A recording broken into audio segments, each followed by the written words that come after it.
Welcome viewers. আজকের ভিডিওতে আমি তৈরি করে দেখাবো সেজওয়ান সস। আমাদের রান্নাঘরে অনেক রকম সসের ব্যবহার হয়, তার মধ্যে এই সসটাও খুব কাজে লাগে। যদি এই সসটা আমাদের রান্নাঘরে থাকে তো অনেক রকম কাজে আমরা ব্যবহার করতে পারি। তো চলুন তৈরি করে দেখাই সেজওয়ান সস। সেজওয়ান সস তৈরি করতে শুকনো লঙ্কা থেকে দানাগুলো বের করে নেব। এবার একটা পাত্রে রেখে একদম গরম জল ওর মধ্যে দিয়ে 30 মিনিট রেখে দেব। 30 মিনিট রাখার পর জলটা ছেঁকে নেব আর লঙ্কাগুলো একটা মিক্সির বাটিতে দিয়ে পেস্ট করে নেব।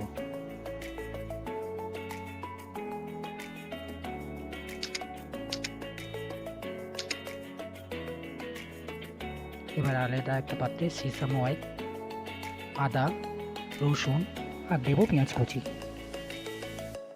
দিয়ে ভালো করে নেড়ে ছেড়ে নেব। তারপর দেবো চিলি পেস্ট, দিয়ে ভালো করে নাড়াচাড়া করে নেব।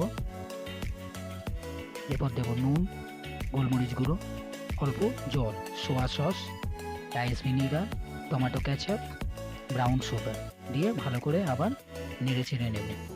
কিছুক্ষণ নেড়ে ছেড়ে নেওয়ার পর তৈরি আমাদের সেজওয়ান সস।